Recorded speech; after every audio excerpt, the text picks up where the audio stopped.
मेरा इंजीनियर एजाज अहमद अंसारी नाम है। प्रदेश सचिव समाजवादी पार्टी पिछड़ा वर्ग से हूँ मैं और जामिया मिलिया इस्लामिया से फारिग हूँ। वहाँ से इंजीनियरिंग की है इलेक्ट्रिकल में। जी, आज का जो प्रोग्राम है किस तरीके का प्रोग्राम है? अबू आसिम आज़मी के साथ आज मऊ आना किस लिए हुआ? जो समाजवादी पार्टी हमारी पूरा हर डिस्ट्रिक्ट में जा के सबको पिछड़ों को चाहे अल्पसंख्यक हों या सबको जागरूक कर रही है। जो योगी सरकार है, अत्याचारी सरकार है, हर चीज़ में फेल हुई है। आप देख लीजिए, महंगाई में, चाहे रोड में, चाहे बिजली में, चाहे व्यापारी वर्ग हो, हर आदमी इससे परेशान है। कानून व्यवस्था की हालत बहुत बुरी हाल है। अगर देखा जाए तो पहले से जो 2012 से 17 की सरकार थी और 17 से 22 का आप कंपेयर करेंगे तो आप खुद देख सकते हैं तकरीबन 70% जो क्राइम इंक्रीज़ हुआ है। और जहाँ बिजली व्यवस्था की बात है, पहले हमारी गवर्नमेंट जो माननीय अखिलेश यादव जी की थी, उसमें आप 12 से 17 के बीच में जितना डेवलपमेंट हुआ है, चाहे सब स्टेशन बनाए गए हों, चाहे ओवरहेड लाइन्स हो, चाहे अंडरग्राउंड लाइन्स हो, जिससे वोल्टेज ड्रॉप खत्म हुआ, जिससे ये कह रहे हैं कि हम 24 घंटे बिजली दे रहे हैं। 24 घंटे तो बिजली हम दे रहे थे, ये तो मेरे ख्याल 17-18 घंटे भी नहीं दे पा रहे हैं। अगर खुदा न खास्ता इनकी सरकार दोबारा आ गई तो ये फिर वही 8 घंटे पे पहुंचा देंगे। मोदी जी के लिए भी कहा जाता था कि अगर दोबारा सरकार फिर उनकी आई, मोहम्मद की सरकार। नहीं, सभी लोग संतुष्ट नहीं। आप देख लीजिए, व्यापारी वर्ग हो या कोई भी हो, इस वक्त महंगाई से यह आलम है कि बुरा हाल हो रहा है। गैस के नाम पे इन्होंने कहा था कि पर पर्सन हम 1000 रुपया पर पर्सन देंगे। आज की डेट में मेरे ख्याल से ये 1000 रुपया पर पर्सन गैस के नाम पे घरों से वापस ले रहे हैं। तो आज अगर व्यापारी वर्ग हो, चाहे किसान हो, चाहे बुनकर हो, खासतौर से मैं टांडा से बिलोंग कर रहा हूँ, बुनकर का ये आलम है कि रॉ मटेरियल का बुरा हाल है। 70-80% इंक्रीज हो गया है। और बिजली जो हम 24 घंटे दे रहे थे इस वक्त ये 18 घंटे भी नहीं दे पा रहे हैं। तो कहाँ पे संतुष्ट?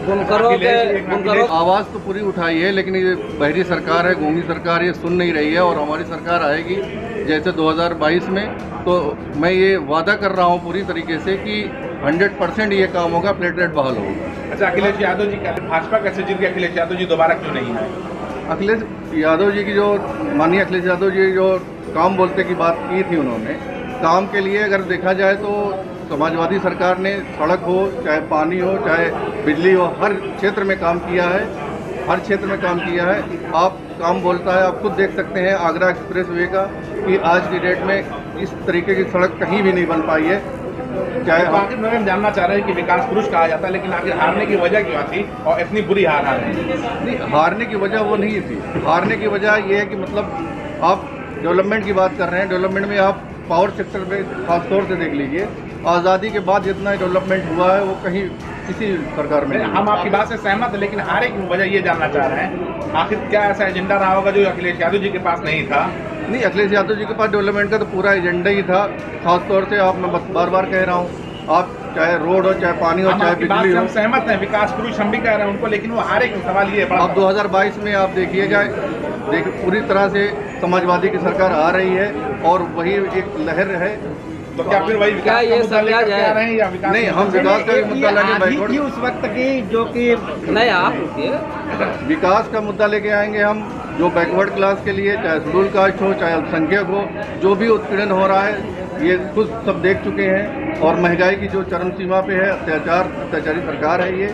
और जहाँ देख लीजिए क्राइम रेट तो बुरी तरह हो गया है।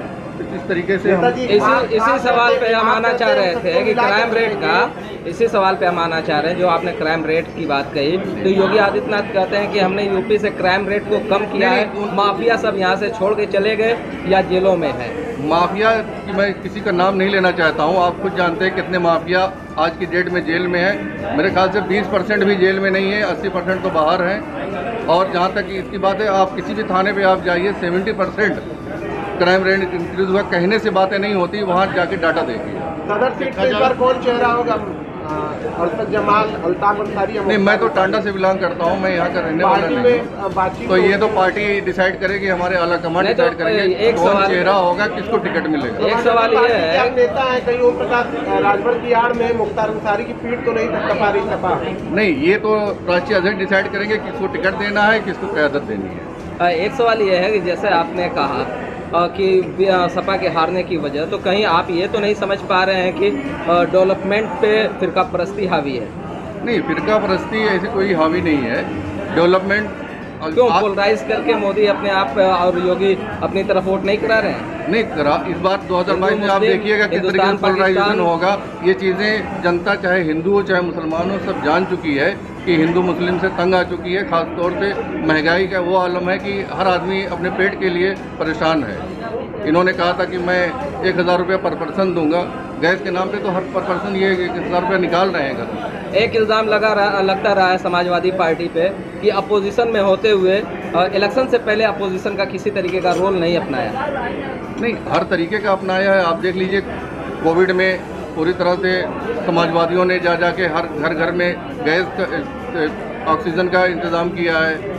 तो नेताजी परिवारवाद हावी नहीं है। मुख्यमंत्री का चेहरा तो डिसाइड करेंगे जब हम पूरा तरीके से जीत जाएंगे। 2022 में इंशाल्लाह सरकार तो आ ही रही है हमारी, उसके बाद डिसाइड होगा कि कौन मुख्यमंत्री। लेकिन अभी योगी यादव जी को भावी मुख्यमंत्री के रूप में लोग कह रहे हैं। राजभर जी का मंच लगा था, उसमें भी कहा जा रहा है आप उत्तर प्रदेश का मुख्यमंत्री लाके सामने बैठा नहीं। तो आज के डेट में हमारी समाजवादी पार्टी में अगर देखा जाए तो सबसे काबिल चेहरा मुख्यमंत्री के लिए चुना जाता है।